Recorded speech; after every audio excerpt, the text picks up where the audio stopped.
আমার বুক দিয়ে বেরোবে না এত সুন্দর করে। আপনাদের গ্রাম পর্যন্ত লক্ষ্য করে দেখুন, সেখানে যে মানুষটা নামাজে দাঁড়াচ্ছে, যে ভাষায় দাঁড়াচ্ছে, নামাজের মধ্যে যে যে কথাগুলো বলছে, আপনার এই যে কি বলে, আপনার গ্রামের মধ্যেও একটা গরিব মানুষ নামাজে দাঁড়ালে সেই একই ভাষা বলে।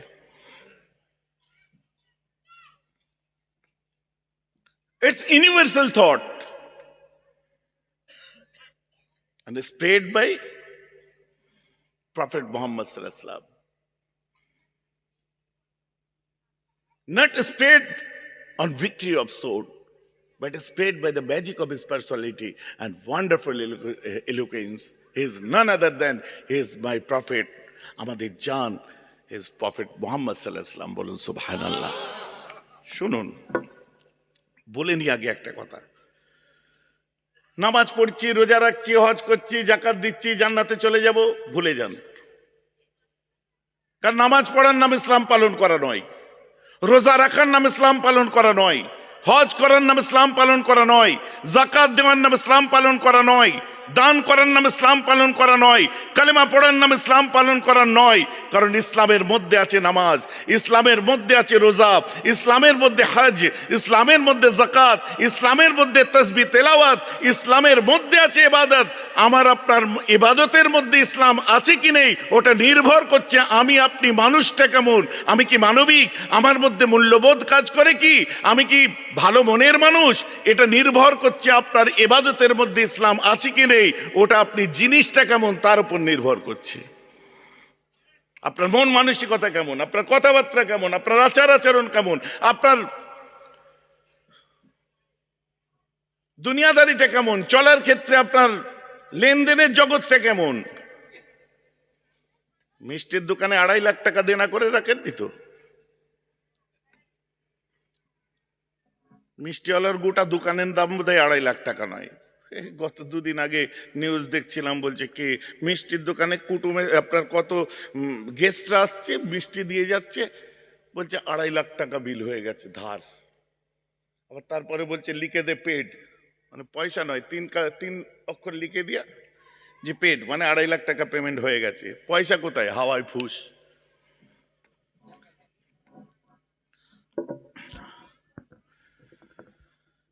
ইন্নাল জান্নাত মাফ করবেন, ইজ্জাতু কাযাল ফাই ওয়া দাওয়ালান ওয়াল আমানাতু মাগনামান ওয়াজ যাকাতু মাগরামান ওয়া তুইল লিমাল গায়রিদ দীন ওয়া তার রাজুলু ইমরাতাহু ওয়া কা উম্মুহু ওয়া আদনা সাদিকাহু ওয়া আকসা আবাহু ওয়া যাহারাতিল আসওয়াতু ফিল মাসাজিদ ওয়া সাদাল কাবিলাতি ফাসিকুম ও কামা ক্বালা আলাইহিস সালাতু ওয়াস সালাম। কিয়ামত কখন আসবে তোমরা শুনে রেখে দাও, যখন আমানতের সম্পদগুলো বাপের সম্পত্তি বলে ভোগ করবে। দোকানে দেনা, বাবার সম্পত্তি ভোগ করছে, আর দেনাদার হাও হাও করে কাঁদছে। বলছে দেখবি কিয়ামত এসে গেছে, বেশি দেরি নেই। আর এইসব মানুষগুলোর নামাজ রোজা হজ যাকাত ইবাদত ধার ধারে না তো বটেই, তারপরেও যদি করে পরে করবে, আগে মিটাও। তওবা পড়েছো মেহরাব হুজুরের হাতে হাত দিয়ে, আল্লাহর কাছে তওবা পড়েছো, মাশাআল্লাহ ভালো, ধারটা আগে মিটাগে যা, তারপর অন্য কথা। যাকাত মাগরামান, যাকাত দেওয়াকে জরিমানা দিয়া মনে করবে।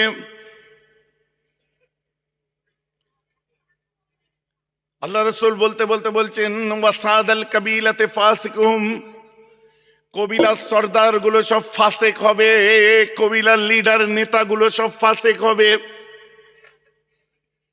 কে বলছে? আমি বলছি না, আল্লাহ রাসূল বলছেন। রাগটা কার উপর হবে? যদি হয়, আদেও হবে কি? এখানে হাত পা চালছেন চালেন, কোনো অসুবিধা নেই। এখানে সিকিউরিটি নিয়ে ঘুরছেন ঘুরুন, কোনো আমার আপত্তি নেই। আজরাইল কিন্তু কোনো সিকিউরিটি মানে না। কোথা দিয়ে এসে কোন জায়গাটা এসে টিপে ধরবে আপনি শেষ।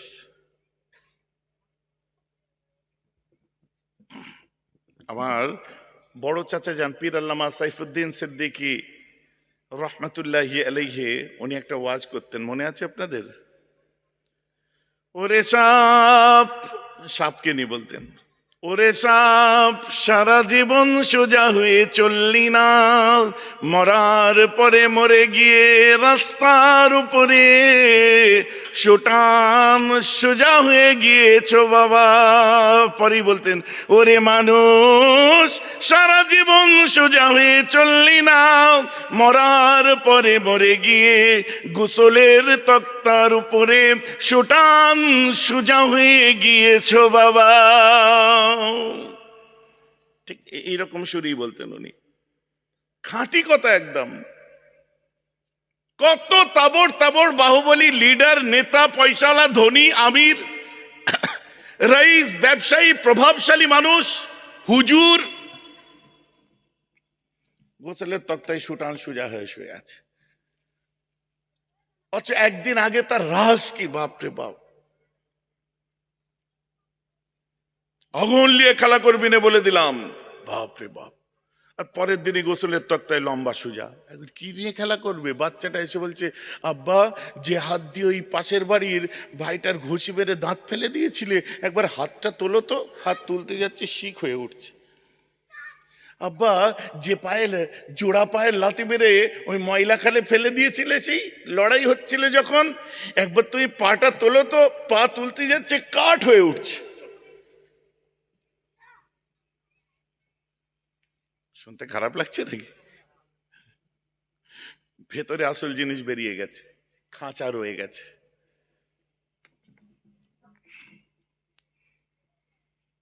আমার রাসূল দিন দুনিয়ার বাদশা বলছেন কিনা,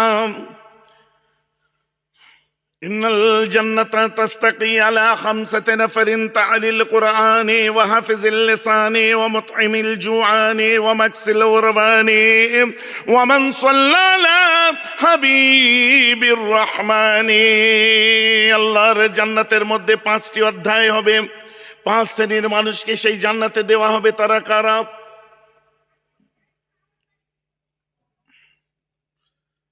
আল্লাহ রাসূল বলছেন, তালিল কোরআনে, যারা দিল থেকে আল্লাহর কোরআনটাকে তেলাওয়াত করবে তারা।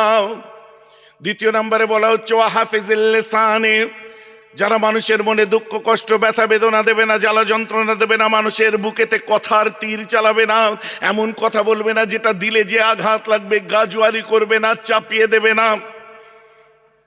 এখানে আমার কথা বুঝতে পাচ্ছেন? আমার তো মনে হয় খুব ভালো বুঝতে পাচ্ছেন। কলা তুলে দাদাগিরি করে কথা বলবে না, নিজের জবানেতে লাগাম লাগাবে, নিজের জবানটাকে সামলে কথা বলবে। কথা বলার আগে আগে পিছে চিন্তা করবে, আমার কবর আছে, আখিরাত আছে, জাহান্নাম, আমার আল্লাহর দরবারে মুখ দেখাতে হবে, আজ বাদ কাল চলে যাব, 2 দিন হয়ে যাবে, একদিন মরলি 2 দিন। কথা বলার আগে তার জবানে, তার মাথায়, মস্তিষ্কে এই জিনিসটা খেয়াল হবে। কিন্তু টান্টু মেরে দিলে আর কারো মনে থাকে? টান্টু বোঝেন? টান্টু বোঝেন? 2 ঢোক মেরে দিলে কারো মনে থাকে? মনে থাকবে না। রাস্তায় ফিরি জলসা থেকে, হঠাৎ এরকম পাথর তুলেছে, মারবে, বুঝলেন তো? হ্যাঁ, তাড়াতাড়ি গাড়ি ব্রেক করে দাঁড় করিয়ে দিয়েছে। এই দাঁড়া, আমায় দাঁড় করিয়ে দিল। আমি দেখি পা একবার এদিকে হিলছে, একবার ওদিকে হিলছে। আমি ঠিক মতো যদি ঠেলা দিয়ে দিই তো অনেক দূরে গিয়ে পড়বে, কিন্তু ওর হাতে তো ঢিল আছে। মেরে দিলে আমার যদি উইন্ড স্ক্রিন ভেঙে যায় গাড়ির, অনেক টাকা খরচায় পড়ে যাবো। মোটামুটি দাঁড়িয়ে যে, আমি কি ভাই, বুঝে রাস্তা কার? আমি কার? বলছে তোর বাবার। আমার বাবার? হ্যাঁ। তোর বাবাকে? আমি কে? বলছে আমি। ও নিজেই বলছে তোর বাবাকে? আমি কে? বলছে আমি। তুই আমার বাবা, লে ভাই ঢিলটা ফেল। হিতাহিত জ্ঞান থাকবে না, কি করছি কোনো খেয়াল থাকবে না, শুধু টকবক করে ফুটতে থাকবে, ফুটতে থাকবে, ফুটতে থাকবে। তখন মানুষকে আর মানুষ মনে হবে না, কথার ভাষা চেঞ্জ হয়ে যাবে, অ্যাটিটিউড চেঞ্জ হয়ে যাবে, মানবতা বলে কোনো জিনিস থাকবে না, মূল্যবোধ বিসর্জন দিয়ে দেবে তখন। কারণ টকবক করে ফুটছে, নতুন কোনো জিনিস পেলে যা হয়। আর যখন এক গলা হয়ে যাবে, খোদার মার যখন টুকটুক করে পড়তে আরম্ভ করবে, সারা দিনের মধ্যে তাদেরও, আপনাদের সব মাথাটা কোন দিকে যাচ্ছে আমি বুঝতে পারছি। আমি ইন জেনারেল বলছি, মাথা ওদিকে নিয়ে যাবেন না, মাথা এদিক ওদিক নিয়ে যাবেন না। ইন জেনারেল আমি সবাইয়ের জন্য বলছি। আপনাদের মাথা কোথায় যাচ্ছে আমি খুব ভালোভাবে বুঝতে পারছি। না না, আমি সাধারণভাবে বলছি তো, আমি 22 বছর এই কথা বলে এসেছি, আজকে মাথা ওদিকে যাচ্ছে কেন? আর যদি জায়গা মতো সেট হয় যাক, আমার আপত্তিও নেই। বাপ দাদু থেকে আমার দিগার ওলামা একরাম, দাদা হুজুর পীর কেবলা, তার 5 আওলাদ, আব্বাজান চাচা জানেরা, মুজাদ্দেদে জামানের খোলাফা যারা সারাটা জীবন তারা এই খেদমত করে এসেছেন, যে কথাগুলো আমি বলছি তারাও এই কথাগুলো বলতেন। আজকে নতুন করে এটাতে রং চড়াবার কোনো জায়গা নেই, ভাববেন না। মাথা যেদিকে যাচ্ছে যাক, জায়গা মতো সেটিং হচ্ছে, কিন্তু মাঝে মধ্যে নিজেদের মধ্যেও টেনে আনুন মাথাটা। হায় রে সর্বনাশ। একটা কথা বলি, মিস্টার মাইকেল এইচহার্ট দ্য 100 নামক গ্রন্থ লিখেছিলেন, যার মধ্যে লিখছে পৃথিবীর সর্বকালের শ্রেষ্ঠ লিডার যদি কেউ হয়, ইসলামের নবী মোহাম্মদ ছাড়া কেউ নয়। মহব্বতের সাথে বলেন সুবহানাল্লাহ। কেন বললেন তিনি? কি পড়লেন? আমার লাইফ, আমার রাসূলের লাইফ। সে পড়েছিল আমার রাসূল দিন দুনিয়া শাহিনশাহ একটা ময়দানে এসে দেখলেন অনেকগুলো বাচ্চা খেলা করছে, অনেক বাচ্চা খেলা করছে, ছোট ছোট বাচ্চারা খেলা করছে। আর একজন পিতা, কোনো বাচ্চার আব্বা এসে তার সন্তানকে ডাকছে, এ বাবু চলে আসো। আল্লাহ রাসূল বলছেন ও যাবে না, তুমি যাও। আবার বলছে চলে আসো, নবীজি বললেন ও যাবে না, তুমি যাও। আবার বলছে বাবু, কিছুক্ষণ পরে পরে, কিছুক্ষণ পরে, ব্যাক টু ব্যাক না, একটু পরে পরে, বাবু তুমি চলে আসো। নবীজি বললেন না, ও যাবে না, তুমি যাও। কিছুক্ষণ পরে তার পিতা এসে আবার যখন ডাকতে এলো, আল্লাহ রাসূল বলছেন বাবু তোমার আব্বা ডাকছে, চলে যাও। পরে যে জিজ্ঞাসা করছি, ইয়া রাসূলুল্লাহ, আমি আমার সন্তানকে 3 বার ডাকলাম, আপনি বারণ করলেন, চতুর্থবার যেতে বললেন কেন? আমার রাসূল বললেন, এতিম কাকে বলে জানিস? মাহারা বাপারার কষ্ট কাকে বলে তুই জানিস? তুই যখন তোর সন্তানটাকে ডাকছিলি, পাশে আরো একটা বাচ্চা ছিল যে সদ্য ওহদের যুদ্ধে নিজের আব্বাকে হারিয়েছে। আহা, বলুন না সুবহানাল্লাহ। সে ফেল ফেল করে দেখছিল যে আমার আব্বা কখন এসে আমাকে ডাকবে। তো আমার রাসূল বললেন, পৃথিবীর মানুষেরা শোনো, নিজের সন্তানকে আদর করবে, আদর করার আগে দেখে নেবে যে ওখানে সেই সন্তানটা নেই তো যে সন্তানটার আব্বা সদ্য কিছুদিন আগে দুষ্কৃতীদের গুলিতে বা দুষ্কৃতীদের আঘাতে, দুষ্কৃতীদের আক্রমণে প্রাণ হারিয়েছে, সেই সন্তানটা ওখানে নেই তো। কারণ তোমার বাচ্চাকে আব্বু বলে ডাকলে ওই বাচ্চাটার কলিজা ফেটে যাবে। তাই বলছে ই কি লিডারশিপ, ই কি নেতৃত্ব বলে।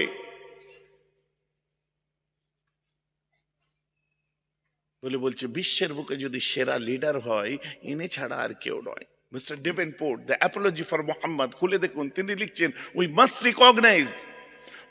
রিকগনাইজ, আমেরিকার একজন বিখ্যাত লেখক, তিনি কি লিখছেন? We must recognise that the spread of Islam not won by victory of sword but spread by the magic of his personality and wonderful eloquence. বলছে কে বলেছে ইসলাম তলোয়ারের সন্ত্রাস দ্বারা পৃথিবীতে এসেছে? না না, একটা ওয়াকিয়া আছে, তিনি পড়েছেন। একটা মুভি বার হয়েছিল, মুভি। বললেন হুজুর মুভির কথা বলছেন, সিনেমার কথা বলছেন? হ্যাঁ, সিনেমার কথা বলছি। সিনেমেটিক পদ্ধতিতে একটা মুভি বার করেছিল, যে মুভিটার নাম হচ্ছে দ্য মেসেজ। আপনারাও দেখতে পারেন। ভাইজান কি সিনেমা, ইংলিশ সিনেমা এটা। হুজুর সিনেমার ওয়াজ নবীর মাহফিলে? বুঝুন, মাথা খুলে বুঝুন। এটা হচ্ছে আল্লাহর রাসূলের, নবীজিকে দেখায়নি, খোলাফায়ে রাশেদিনদেরকে দেখায়নি। ইসলামিক হিস্ট্রিটাকে সুন্দর করে সাজিয়ে সেখানে তোলা হয়েছিল। কারণ এখন মাল্টিমিডিয়ার যুগ এসেছে,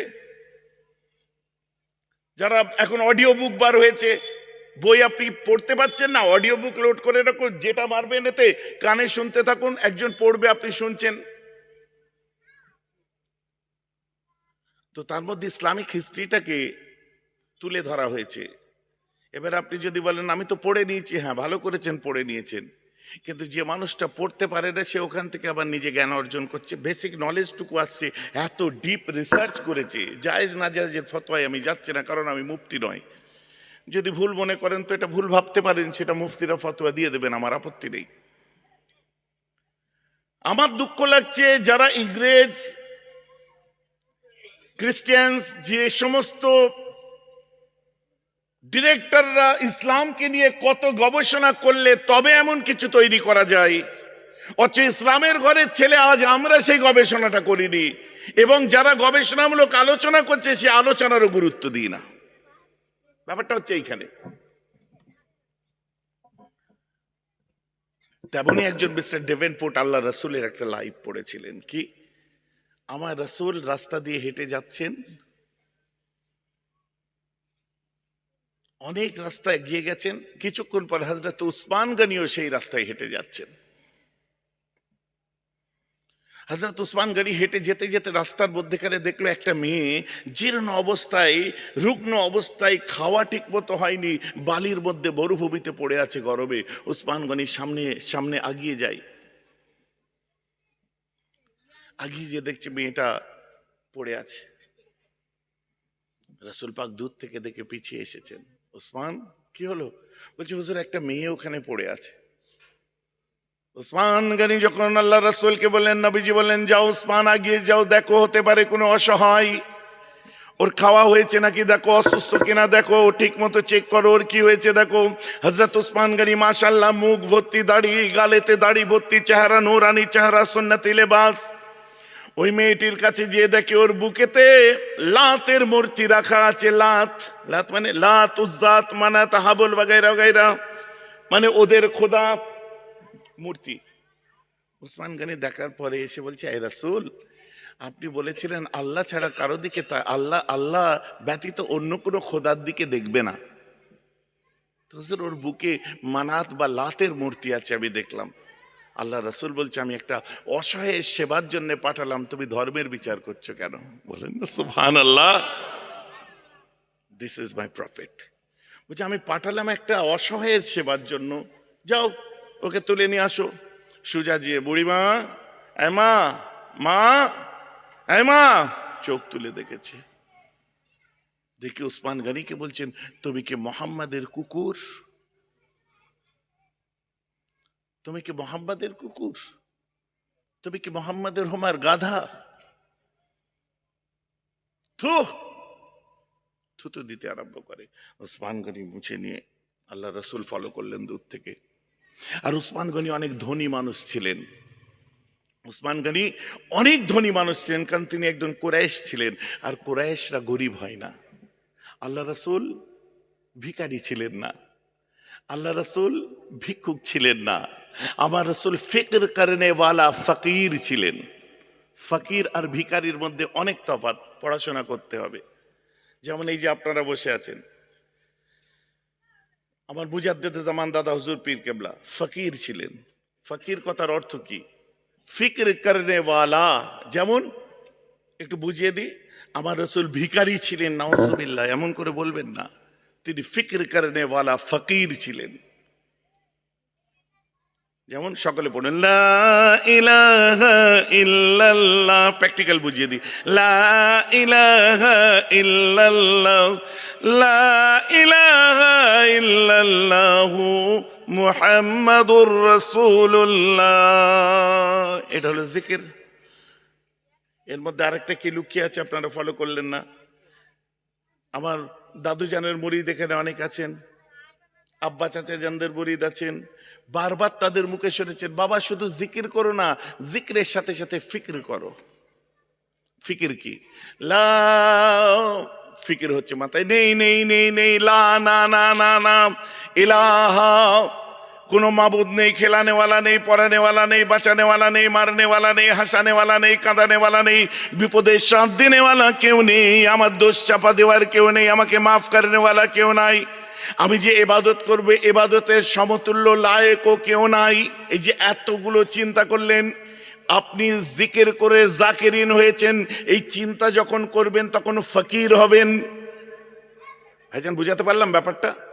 পরে কি বলছেন? কেউ নেই তো বেঁচে আছি কি করে? না, আছে তো কেউ একজন, ইল্লাল্লাহ, আছে কেবল আমার মহান আল্লাহ। বলুন না সুবহানাল্লাহ। এই যে চিন্তা করে করে যে কাজগুলো করছেন, ঠিক তেমনি মুহাম্মদুর রাসূলুল্লাহ। কেউ কলমা সাদামাটা পড়ছে, একটু ভিতরে ঢুকবো, অসুবিধা হবে? ঢুকবো ভিতরে? আপনারা বলছেন ঘুম পাচ্ছে না তো? তাহলে আসুন, কোরআনের সব থেকে ছোট্ট সূরা পড়ুন, সূরা কাউসার, বিসমিল্লাহির রহমানির রহিম, ইন্না আতাইনাকাল কাউসার ফাসাল্লি লিরাব্বিকা ওয়ানহার ইন্না শানিয়াকা ওয়াল আবতার।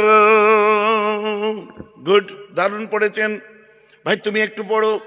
ও পড়ছে ইন্না আতাইনাকাল কাউসার ফাসাল্লি লিরাব্বিকা ওয়ানহার ইন্না শানিয়াকা ওয়াল আবতার। ও প্লেন পড়লো, এ হাত পা লেড়ে মাথা নেড়ে ইশারা করছে কেন? ভাই তুমি পড়ো তো একটু। ও যখন পড়ছে, হি ইজ ক্রাইং রাইট দেয়ার, ইন্না আতাইনাকাল কাউসার ফাসাল্লি লিরাব্বিকা ওয়ানহার ইন্না শানিয়াকা ওয়াল আবতার। এত কান্না কাঁদে হাত্তা তাবুল্লা লাহিয়াতাহু, চোখের পানিতে ওর দাড়ি পর্যন্ত ভিজে যায়। আমার কাছে কথা হচ্ছে, আল্লাহ এক, কোরআন এক, সূরা এক, আয়াত এক, তিনজন পড়লো, তিন রকম হলো কেন? ভাইজি বোঝা যাচ্ছে তো নাকি? প্রথমজন যিনি পড়েছিলেন কোরআনের হাফেজ, মাশাআল্লাহ, নসিবওয়ালারা হাফেজ হয়, আল্লাহর রাসূলের জ্বলন্ত মুজিজা হাফেজে কোরআন। দ্বিতীয় জন হচ্ছে আলিম হাফেজ, তাই মুখে কোরআন পড়েছে, মাথায় অর্থ বুঝেছে, তাই চিন্তা এসেছে মাথায়। আর তৃতীয় জন পড়তে যে কেঁদে ফেললো কেন? ও একজন ফকির এবং সুফি হাফেজ। ও যখন পড়ে আল্লাহ রাসূলের চরম কষ্টের দিনেতে সূরা কাউসার নাযিল হয়েছিল, ওর মাথার মধ্যে সেই ফিকিরটা আরম্ভ হয়ে যায়। তাই ও ফকির হাফেজ, ও হচ্ছে সুফি। কানতে কানতে ওর বুকের কানতে কানতে ওর দাড়ি মোবারকটা ভিজে যায়। আহারে আমার রাসূলের কত কষ্টের বিনিময়ে এই সূরা। কথাটা বুঝাতে পারলাম? এই যে লাস্টে ও কি করলে কেন? আমার নবীজি তিনটে সন্তান যখন দুনিয়া থেকে বিদায় নেয়, আমার নবী খুব কেঁদেছিলেন। কুফাররা আল্লাহ রাসূলকে তানা দিয়েছিলেন যে মোহাম্মদ তুমি আটকুড়ে হয়েছো, তুমি জীবনে বাপ ডাক শুনতে পাবে না। আমার নবী খুব কাঁদছিলেন।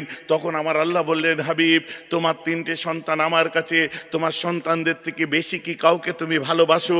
আমার রাসূল কোনো টেনশন চিন্তা না করে বলেছিলেন, হ্যাঁ আমি আমার উম্মতদেরকে ভালোবাসি।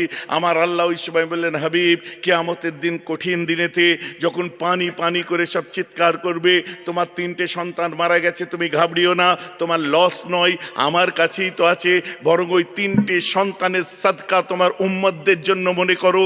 কাল কিয়ামতের দিনে মাথার উপরে যখন সূর্য নেমে আসবে, ওই গরমের দিনেতে পানি পাবে না, গলা শুকিয়ে যাবে, চিৎকার করবে ইন্না আতাইনাকাল কাউসার। তোমার তিনটে সন্তানের প্রাণের পরিবর্তে তোমার উম্মতগুলোকে আমি হাউজে কাউসারের বৃষ্টি এবং ঠান্ডা পানি দান করবো। বলুন সুবহানাল্লাহ। That's why he is crying right there. এই জন্য ওখানে কেঁদে ফেলেছে যে এরা এত কথা মনে পড়ে গেছে। ও হচ্ছে ফকির। বলুন এর সঙ্গে ভিক্ষার স্বাদ আছে?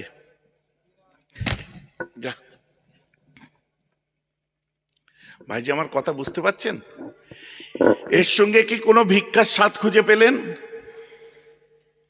ভিখারি বলা যাবে এর জন্য? কোন দিন কোটো নিয়ে বার হয়েছিলেন? কোন দিন বাটি নিয়ে বার হয়েছিলেন? কার কাছে হাত পেতেছিলেন? কারণ আল্লাহর রাসূল যে বংশে জন্ম নিয়েছে, কিয়ামত পর্যন্ত সেই বংশটাকে যাকাত নেওয়া হারাম। ভাই আমি কথাটা বোঝাতে পারলাম?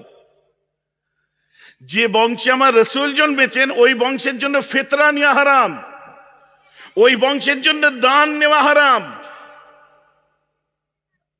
যদি কুরাইশ বংশের কোন সন্তান খেতে নাও পায়,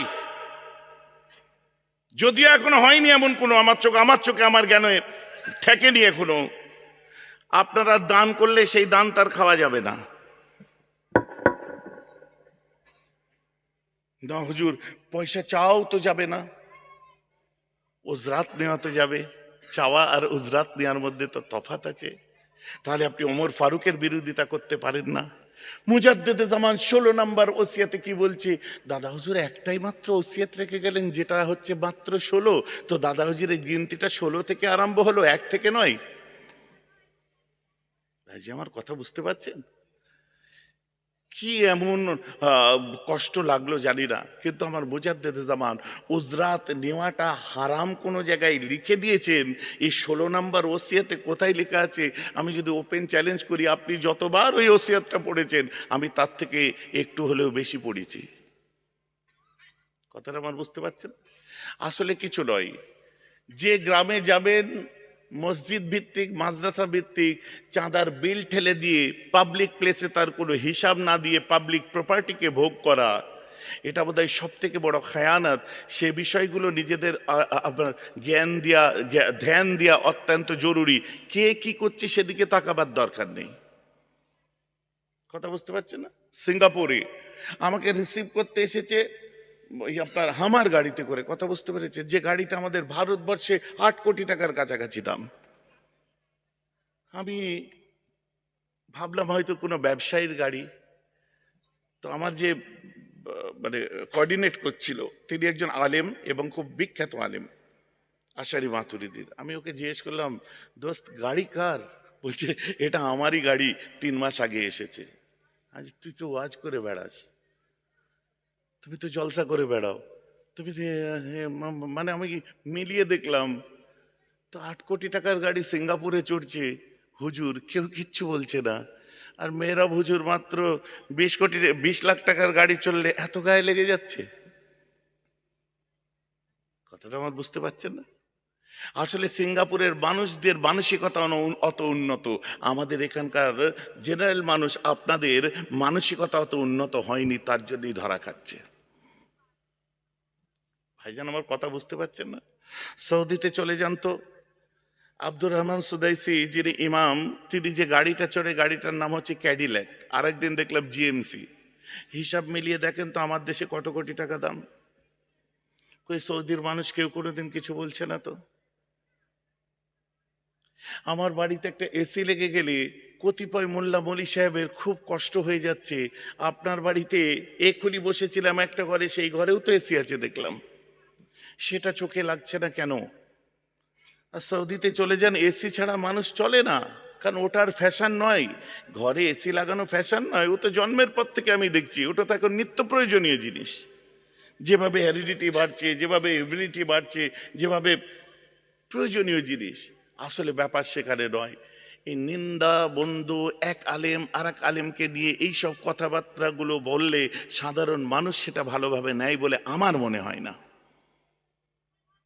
কথা বুঝতে পারছেন? আমাদের কথা শুনে তো মানুষ অনুপ্রাণিত হবে, আমাদের কথা শুনে তো মানুষকে ভালো লাগবে, ভালো লাগার বিষয়।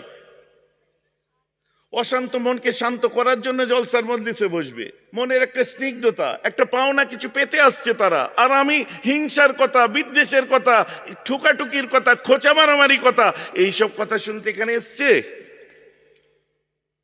এই যে আমার কথা আপনারা বুঝতে পারছেন তো নাকি? তো আল্লাহ রসুলকে খবরদার এইভাবে মিসআন্ডারস্ট্যান্ড করবেন না।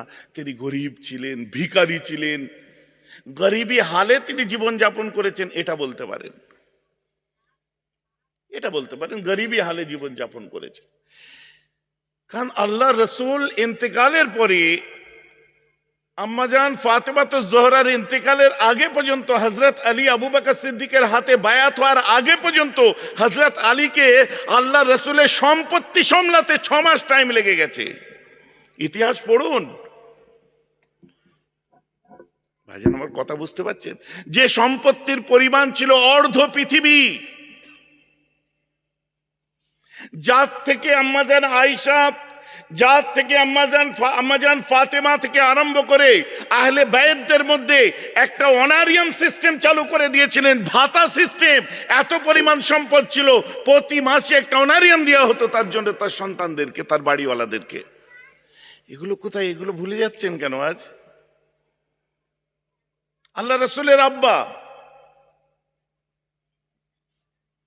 আব্দুল মুত্তালিবের ছোট ছেলে, এই ছেলেটার এইসব ইতিহাস বললে তো অনেক দূরে গিয়ে যাবে।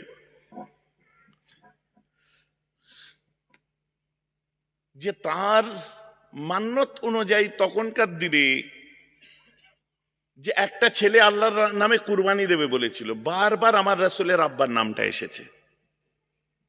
আবার তুলেছে, কোড়া তুলেছে রাসূলের আব্বার নাম, 100 উট দিয়ে দিয়েছে।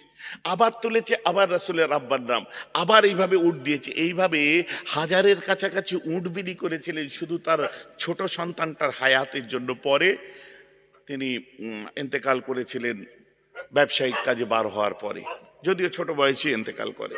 কিন্তু এই ইতিহাসগুলো ভুলে যাচ্ছেন। দিল কোথার থেকে যদি গরিব ভিখারির বাড়িতে জন্ম নিতেন?